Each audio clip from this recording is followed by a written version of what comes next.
ఆయన political strategist, ఇప్పుడు రాజకీయ పార్టీ అధినేత. గతంలో ఏపీలో వైసీపీకి, తమిళనాడులో డీఎంకేకు రాజకీయ వ్యూహకర్తగా పనిచేసిన ప్రశాంత్ కిషోర్ లేటెస్ట్ గా తమిళనాడులో విజయం వెనుక కీ రోల్ ప్లే చేశారు. ఇక నెక్స్ట్ పీకే ఫోకస్ అంతా తెలంగాణ పైనే అంటున్నారు. ప్రశాంత్ కిషోర్ తెలంగాణలో ఏ పార్టీ కోసం వర్క్ చేయబోతున్నారు?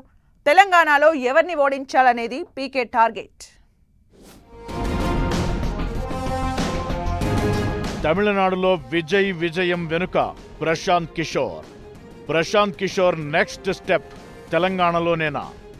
తెలంగాణలో పీకే ఏ పార్టీ కోసం పనిచేయబోతున్నారు? కాంగ్రెస్, బీజేపీ పార్టీలకు దూరంగా పీకే వ్యూహాలు టీఆర్ఎస్ కోసమా, బీఆర్ఎస్ కోసమా? ప్రశాంత్ కిషోర్ ఈ పేరు నేషనల్ పాలిటిక్స్ తో పాటు తెలుగు స్టేట్స్ లోనూ చాలా పాపులర్.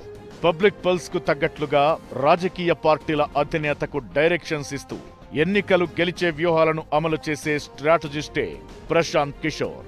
గతంలో ఏపీలో వైఎస్ జగన్, తమిళనాడులో స్టాలిన్ కు పొలిటికల్ స్ట్రాటజిస్ట్ గా సలహాలు, సూచనలు అందించి అధికారంలోకి వచ్చేందుకు సజెషన్స్ ఇచ్చారు.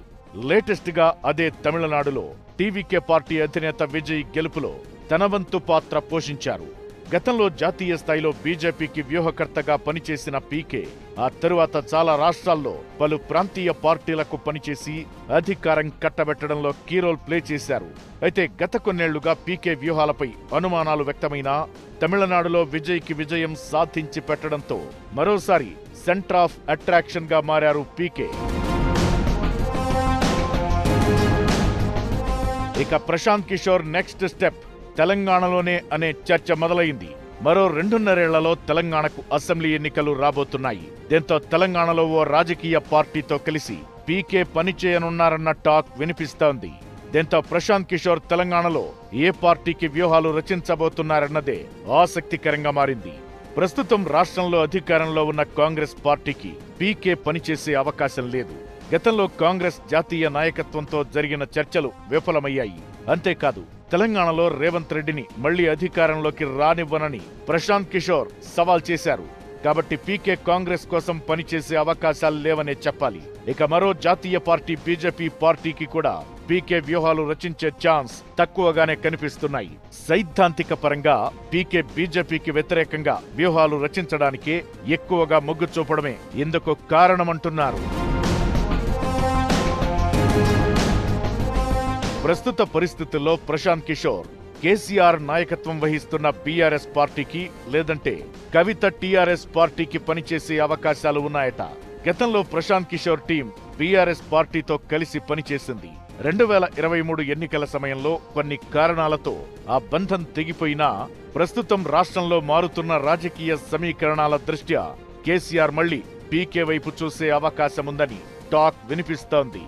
ముఖ్యంగా పార్టీని తిరిగి అధికారంలోకి తీసుకురావడానికి పీకే మార్క్ రీబ్రాండింగ్ అవసరమని బీఆర్ఎస్ భావిస్తున్నట్లు తెలుస్తోంది. అందుకే ప్రశాంత్ కిషోర్ ను వ్యూహకర్తగా నియమించుకునే ఆలోచనలో బీఆర్ఎస్ ఉన్నట్లు టాక్ బయలుదేరింది. ఇక తమిళనాడులో విజయ్లాగే తెలంగాణలో కూడా కొత్త రాజకీయ పార్టీ పెట్టారు కవిత. దీంతో ప్రశాంత్ కిషోర్ ని స్ట్రాటజిస్ట్ గా పెట్టుకునేందుకు కవిత ప్రయత్నిస్తున్నారని టాక్ నడుస్తోంది. ప్రస్తుతం తెలంగాణలో అధికార కాంగ్రెస్, ప్రతిపక్ష బీఆర్ఎస్ తో పాటు క్రమంగా బలపడుతున్న బీజేపీ మధ్య త్రిముఖ పోటీ ఉంది. పార్టీ ప్రకటించక ముందే ప్రశాంత్ కిషోర్ తో కవిత ఓసారి భేటీ అయ్యారు. అప్పుడే ప్రాథమికంగా పార్టీ ఏర్పాటుపై చర్చించారని తెలుస్తోంది.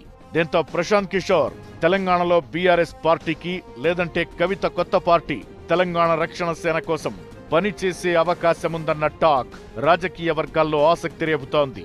పీకే మాక్సిమం గెలిచే పార్టీల వైపే మొగ్గు చూపుతారన్న టాక్ కూడా ఉంది. ఆ లెక్కన పీకే ఎవరికి తన వ్యూహాలు అందిస్తారో చూడాలి మరి.